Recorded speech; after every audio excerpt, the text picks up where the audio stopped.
Hello, my friends.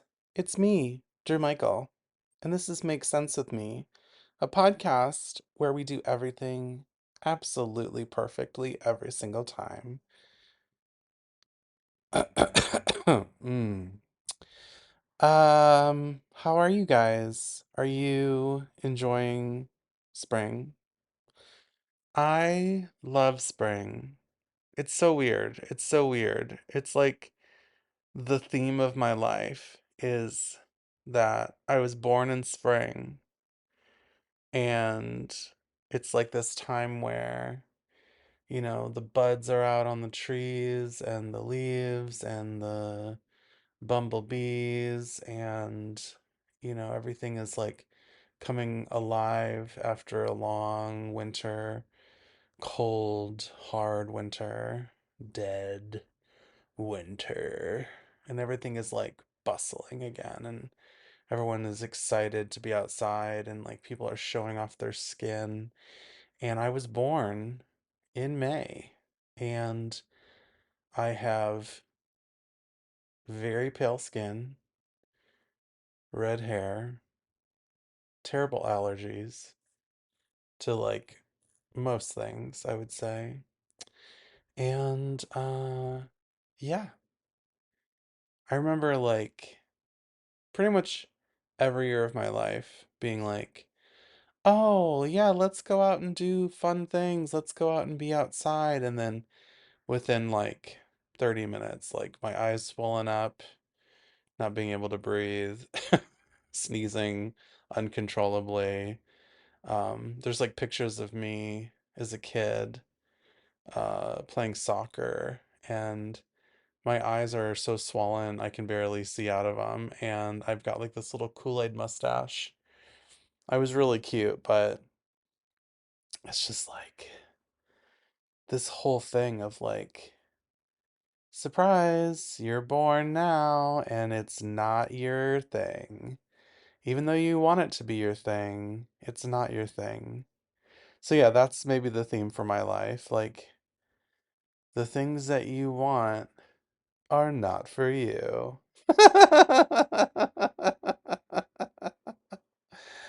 Oh, man. I haven't talked very much today. I keep doing this. I keep recording um when I've been like just doing nothing. And I guess like it's a not a terrible idea, but it's not a great idea either. I did just take a shower, which felt really good. I washed my hair, which I don't do very often. I don't shampoo my hair very often. I think I've talked about this because my scalp is so dry.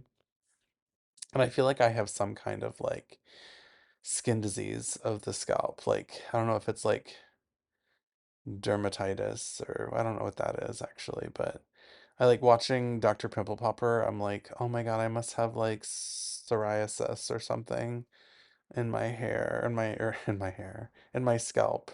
Like I just have such um dry, itchy scalp that like my scalp actually bleeds sometimes, and like not a lot, but a little bit, and it scabs over. Um, I mean, I literally come home at night and I just like lay on the couch and I just start itching my scalp nervously. I need to like put little mittens on or something so I can't do it. But yeah, super fun. Either I'm allergic to the couch or oh, and then someone else said like um because I've diagnosed myself with reactive hypoglycemia, that another symptom of blood sugar being too low or too high, I don't know, something like that, is like having an itchy skin. And I was like, fuck, I have itchy skin all the time. What to say, guys? I actually had a beautiful idea for how to sum up everything for this episode while I was like slowly waking up. Um, And I don't know how to vocalize it, but I just have like a vibe left over. Because, like, when you're half asleep and you have a genius idea and it makes perfect sense, it might only make perfect sense in that moment. But when you wake up, you instantly forget everything you dreamed about. And I'm not sure this was a dream, but it was definitely like a vibe. And I guess the vibe is just kind of like being suspended in midair and not knowing like what to expect and not knowing which way to go and just being like where I am and maybe just being like in stillness. Um, I'm about to turn 40. In the next episode I put out, I'll either already be 40 or it'll be on my 40th birthday. I'm not sure, but um I'm just like it just doesn't make any sense to me still. It's making more sense, but and I'm so glad that I moved. I'm glad that I moved to Michigan and I'm glad that um you know, um I'm glad that I'm like living on my own and I'm glad that I'm like making a life for myself, although it seems very work heavy, obviously, and it seems, I think, kind of lonely at times. Um, but I'm so glad that I made the shift that I did, even though, like, today I'm not so glad. Today I'm feeling like very, like, ugh. But I know that I did the right thing. I know that, like, it's almost like unfathomable. How would I have handled turning 40 and living with my parents still? How would I have handled that? It would not have been pretty. And, even though it's been hard to like move out and like double my expenses and not quite double my income, um, and like trying to like pay off debts, even though I don't have like much money, it's like getting serious. And I think that's the thing. I think that that is where the disconnect comes from because like I haven't allowed myself to mature in certain ways. I don't usually say it like that. Mature in certain ways. And in some ways it's like, well, thank God, because I still have a young looking face, albeit a little chunky. Um, and I'm still like fun. Like a lot of people think that I'm like in my 20s because I'm like a dumbass and I'm fun and like, I don't take everything too seriously, but um it's just like there's certain things I haven't done. And a part of that is the generation I live in, but so many of my friends, um, they are in my generation too, and they are, financially stable. And a lot of my friends had a lot of help early on. Like they had help with their first car, they had college paid for, they had, you know, maybe they were like had help getting their first house, like things like that.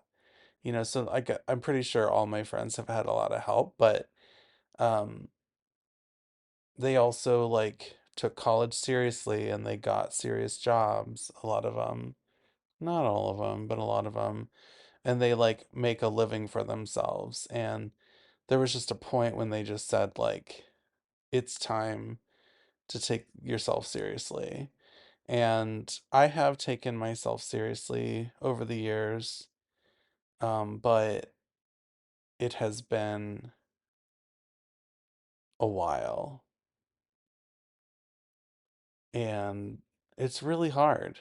It's really hard to live with your mother who is retired and dealing with her shit when you're like stepping into middle age and dealing with your shit and you have this like history of codependency, within your relationship, and your stepdad watches Fox News. There's a fucking pandemic. It's all just really difficult.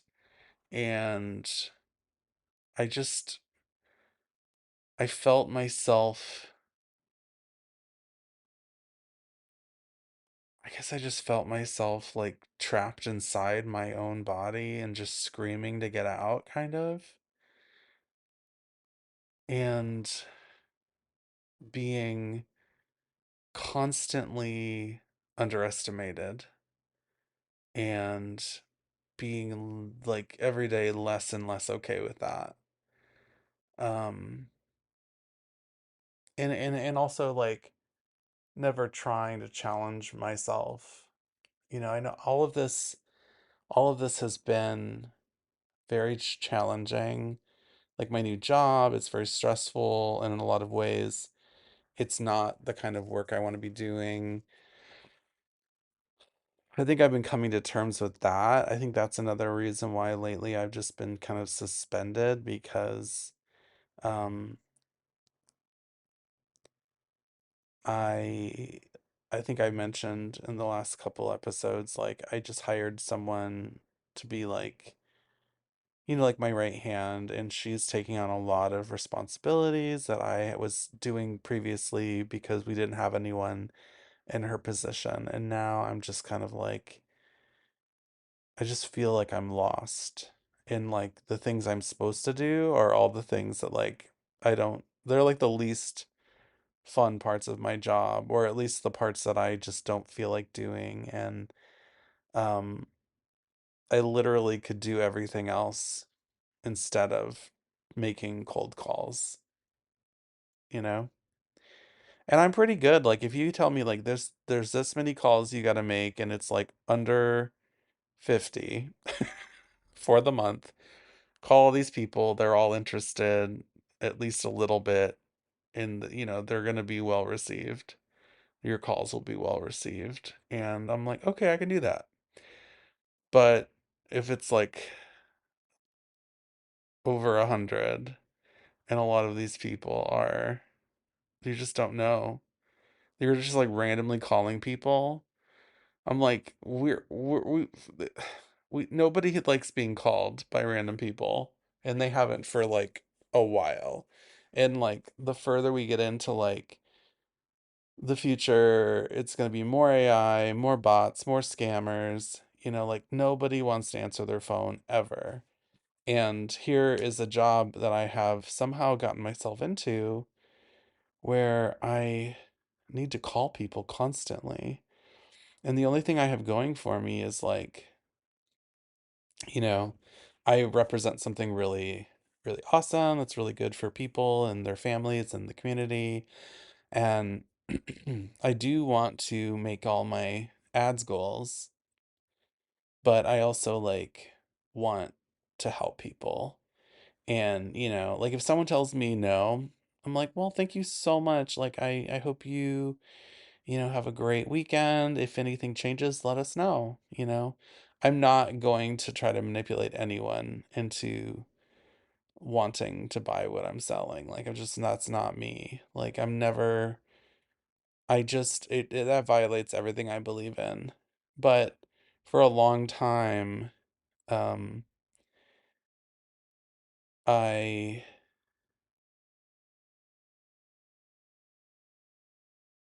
I just kind of believed, I guess, that I could just do nothing. Just like don't try, don't do anything. Everything will come to you if it's supposed to. You don't have to be this or be that. You can just be and everything will be fine. And um sometimes that's true, but at the same time, that is when I start to almost like tremble and seize, and then I start to, it feels like I'm screaming on the inside. You know what I mean?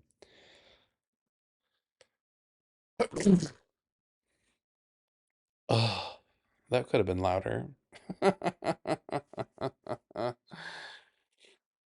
And I know that I start to feel bad. I start to say to myself, like, you are,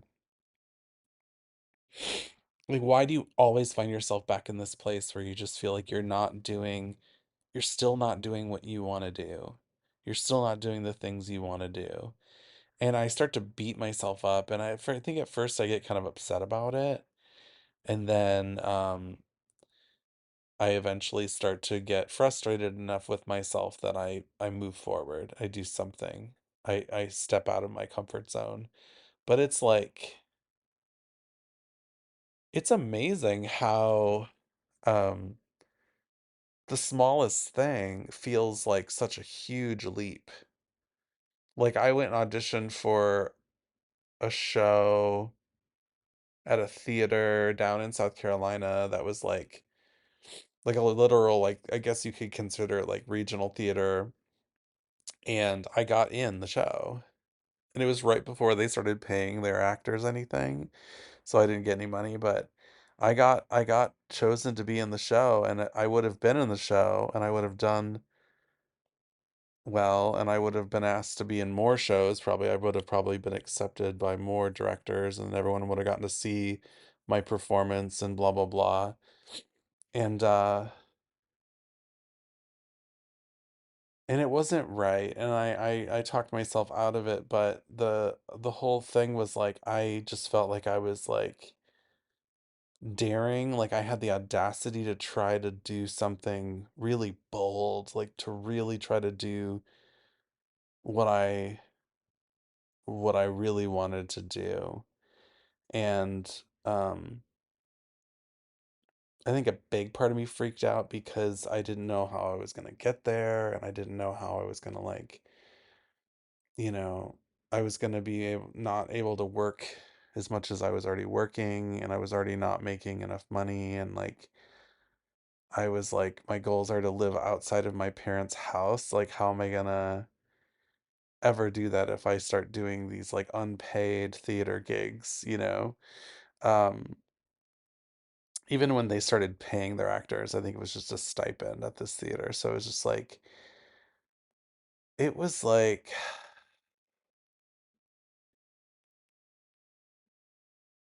I don't know.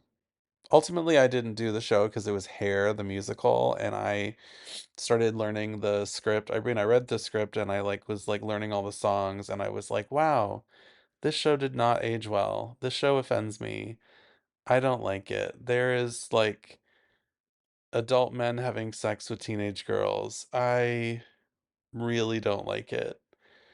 This was what liberals were about in the 60s, and it's not okay, you know? Um, and then it was like, them saying the N-word in some songs, but like within context, and it was like for a reason, but it's like, yeah, but we're beyond that now. Like, just like saying the N-word for the sake of it in a show to be like edgy and like to confront racism in a show is like not it's not really what we're about anymore. Like we're so beyond that, I feel like. And also that all of that being said, I was in a show with a cast that had like one black girl in it. Like they'd only cast one black person in the whole cast. And it's like, well, maybe you could say, well, only so many black people auditioned and she was good and we accepted her.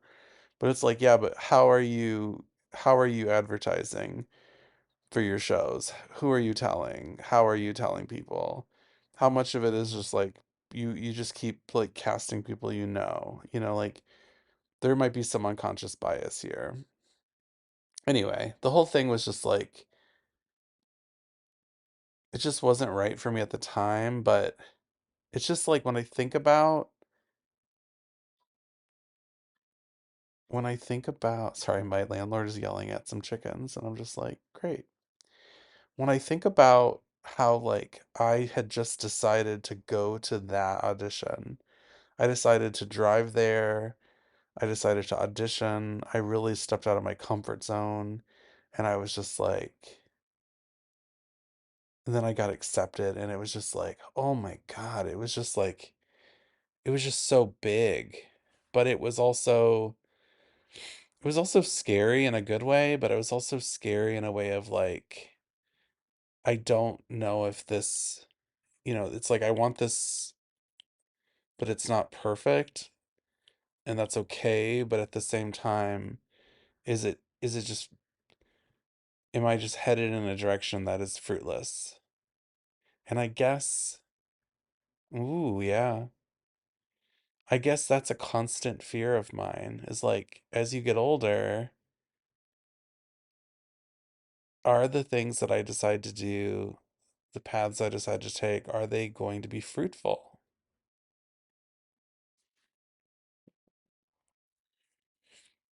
It's like a thing where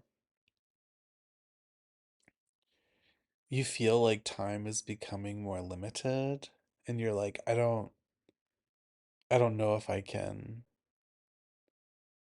like try another thing and have it not work out because time is ticking.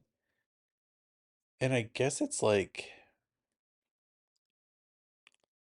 I don't know, it's almost silly because like it's like, yeah, you do have to get more serious, but like at the same time, you don't know how long you're gonna live. Like, first of all, I could die tomorrow. Second of all, I could die when I'm like 120. Like, I don't think I'm gonna live to be 120, but like, um, it's, you know, it's possible, I guess. The other thing that's really weird is you're like, okay, I am 40 years old, and most people live to be like at least 80 these days, right? So let's say I'm halfway through my life. And that is just so crazy. And so you have like, let's say for the first 40 years, and I don't even I can't believe I'm even saying this. It's going to freak me out and I'm going to be so upset that I said it. But my brain's already going there. For the first 40 years, let's say I really only had from like 20 to like 40 where I was actually like doing anything for myself, like an adult person. That's not exactly going to be true for the next 40 years. Like, for definitely the next 20 years, I'm going to be doing stuff as an adult for myself. But, like, I'll only be 60 at the end of that. So, like, I could probably do another 10 years of stuff. Like, I don't know what I'm even saying, but just like, you're like, how much time do I have to.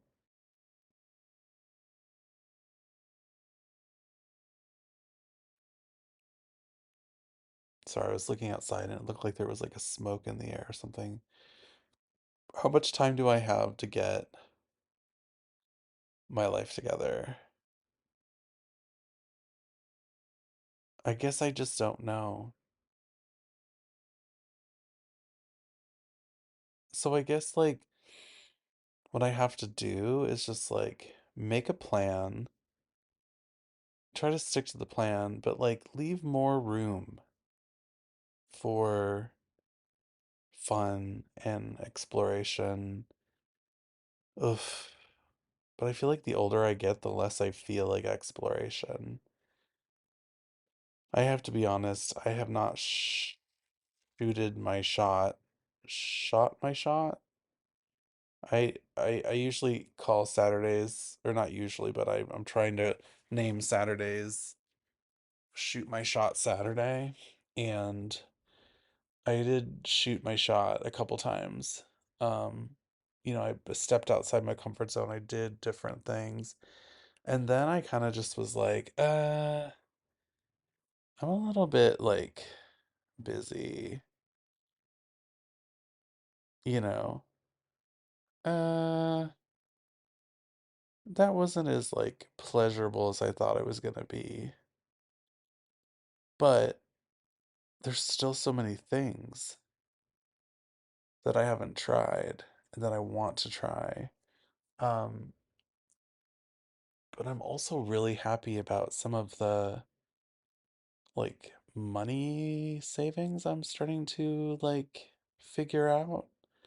Financial budgeting is giving me a lot of pleasure, which feels really boring to say, but it is really nice. And I think I'm going to start to be able to reap the benefits of that eventually.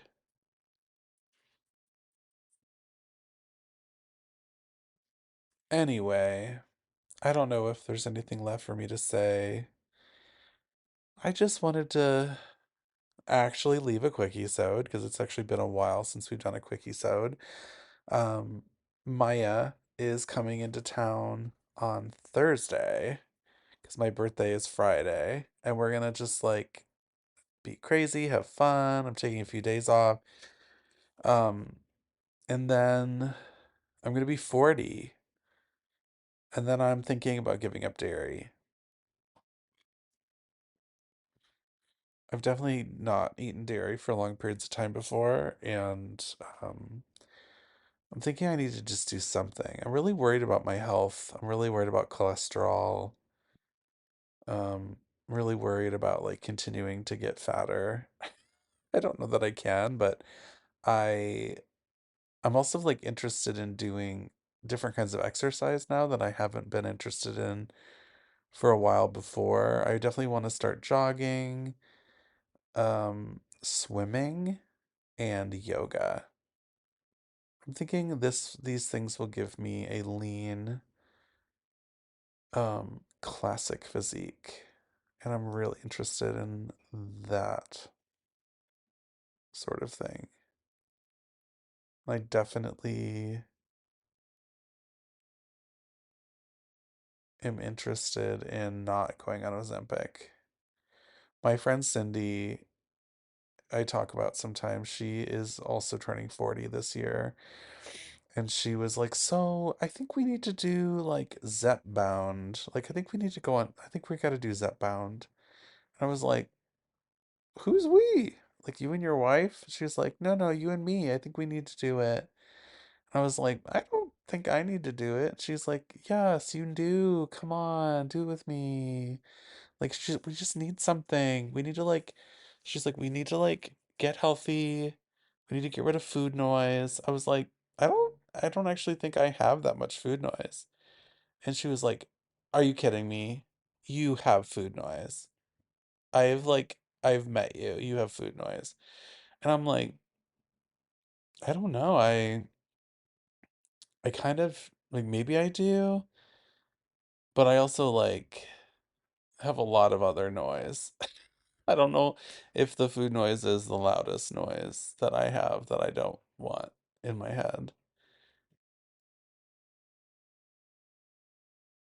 So anyway, she wants me to do that, and I'm like, let me try a few more things first. I just am really freaked out by the whole thing. Um, and also the impermanence of it. Like you go on it, and then if you go off of it, then you gain all the weight back. And I know some people that like go on it and then they wean themselves. And then if they start to feel like they're having like things coming back, they go back on it a little bit more. And eventually they can go off of it and then they can go back on it if they feel like they need to. I'm just like, ay, ay, ay. I still think there's a way to lose weight without going on medication for it. And I guess if I had diabetes, I would probably be like, okay, yeah, maybe I should be on like Manjaro or whatever, or one of these like lower dosage medications that are actually they make you lose weight and apparently they're good for your mental health, but like they are actually for people who are insulin dependent. So yeah, I don't know. I'm just like, have we tried anything for our mind? Are we just going to give up and take drugs? And of course, they're there. They are really expensive. I also can't afford. It's like so funny. It's like I'm beating myself up about like, why haven't I started doing Botox? Why haven't I started doing filler? Why haven't I started doing Ozempic? And it's like Well, it's a mute point because you can't afford any of it, you dumb bitch. Anyway, well, it's the dawn before the dawn before. I don't know what I'm saying. It's like the days before I turned 40. So this is where we are, and it's where we are. And I feel very like unmotivated, and I feel very like I'm also going through allergy season, so my head feels a little bit like whoa a lot, and I'm just happy I'm not sneezing more, but I feel both like I want to go out and be wild and do crazy things, but at the same time I feel just like I want to like sleep forever, which makes me think like I might be depressed. So yeah, that's where we are, guys. Please rate, review, and subscribe if you are in support of being where you are. And please let us know about it. Email us at makesensewithmepodcast@gmail.com. And thank you for tuning into this Quickisode, this legitimate Quickisode. And I hope that you guys are filling your holes with whatever drugs you can afford and that you enjoy, as long as they make you happy. Bye bye.